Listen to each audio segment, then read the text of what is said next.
start at the port side here, so I can show you everything and you can ask questions and take pictures. So follow me.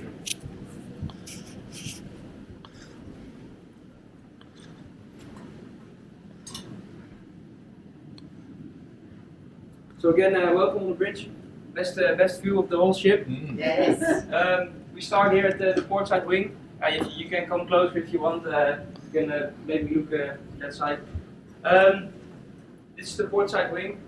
This is where the captain or staff captain is standing when he's docking the ship. So when we go port side alongside, he will be standing here, maneuvering the ship.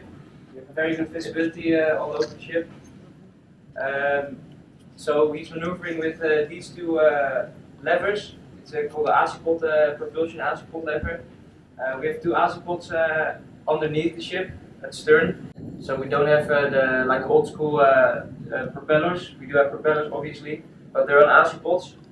They can turn 360 degrees around individually, so the ship can be very maneuverable. We also have a bow thruster panel over here. We have 3 bow thrusters in the bow. So those are 3 propellers in the ship's hull, and then they can move the bow to the port side or starboard side, so that you can have a very good way of maneuverability. We also have a communications panel here. So let's say we want to call up another ship, we just can call them on a certain channel, or we want to call a radio station shoreside, and we just call them up over here. We got the horn as well, the whistle. Maybe you've heard it this week. Yes.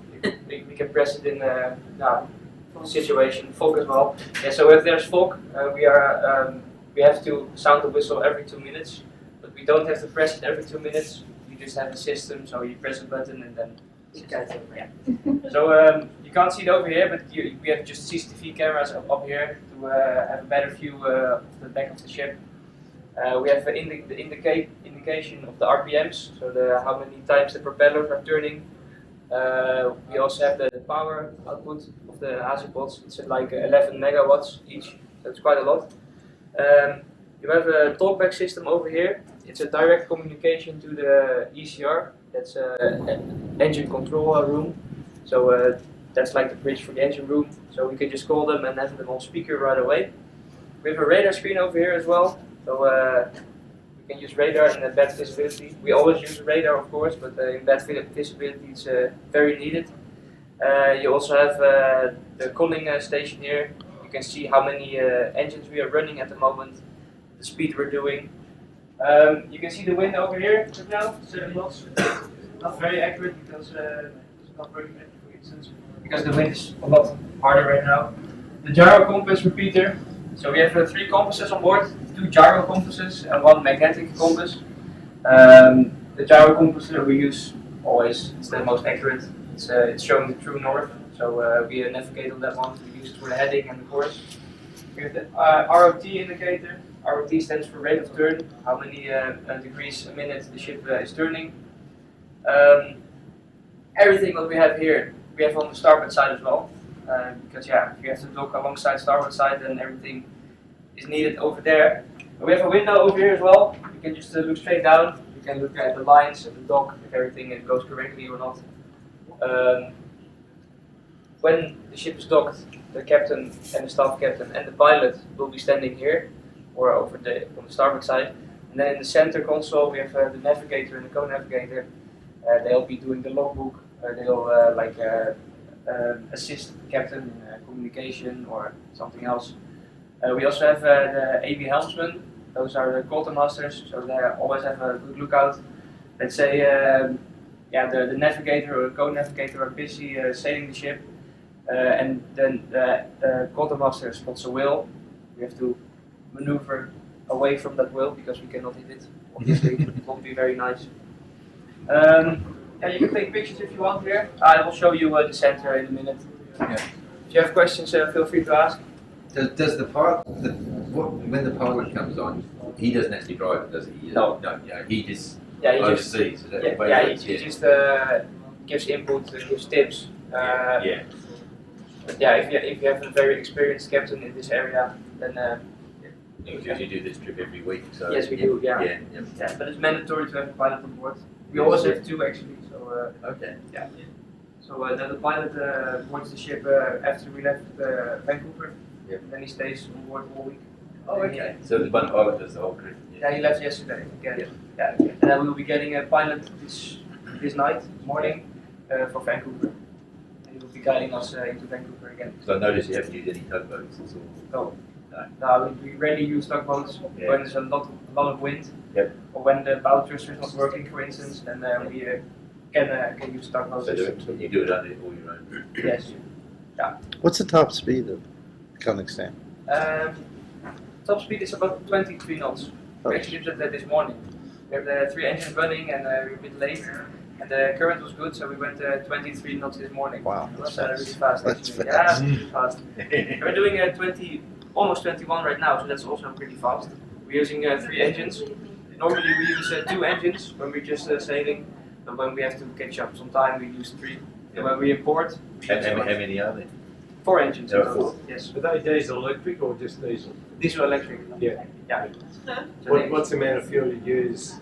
You know, I think if one engine is running the whole day, you consume about 30 to 35 tons a day. tons, 35 tons of Take fuel. it to the shore, and we have a long range, and we can use one of those. This is another VHF, so it's the same unit as we had there in the bridge wing. We have the echo sounder, so we can see how many underkeel clearance we have. Deck lights, navigation lights, you can just all switch them on. You have the anchor here as well, so in an emergency we can drop the anchor, just flip a switch and then the anchor will drop. We have a starboard and a port side anchor.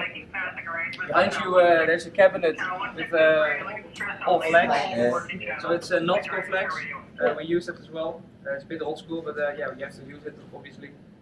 We also have the flags of the countries we're visiting.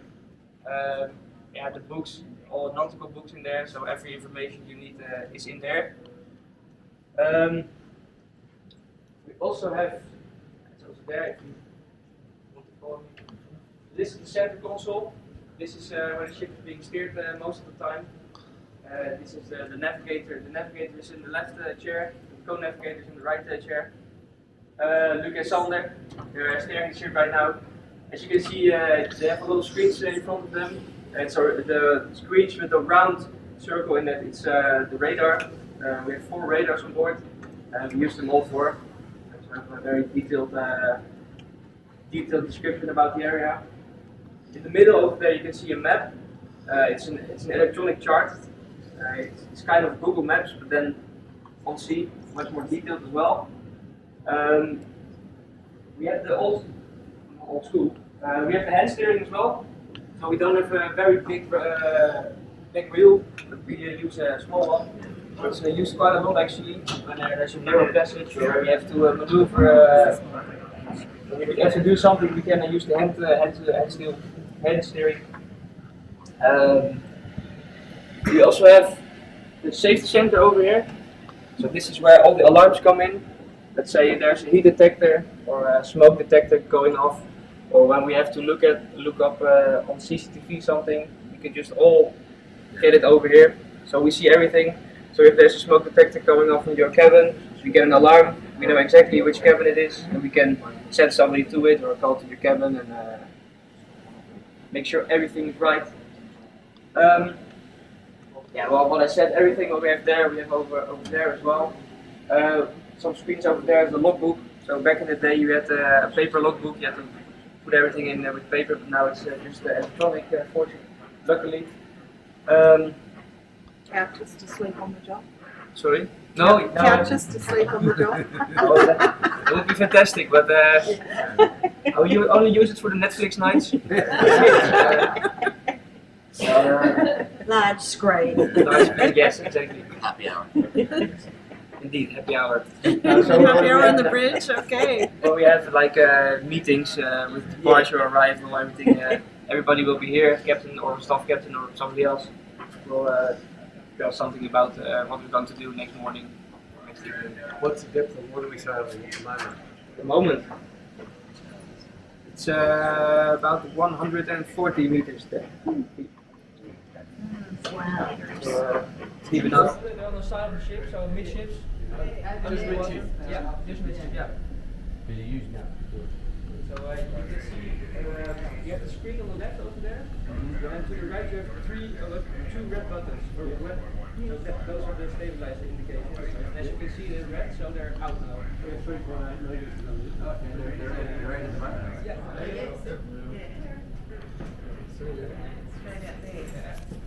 Okay, I see him.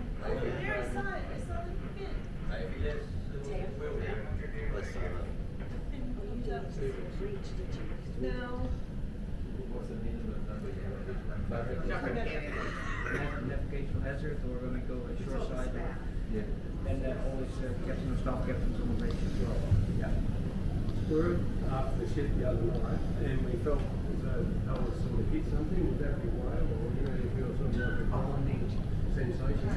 It's probably when we're maneuvering, so the obstacles are turning. Okay. Don't think we have to hit a wheel. It's very good. A couple of minutes.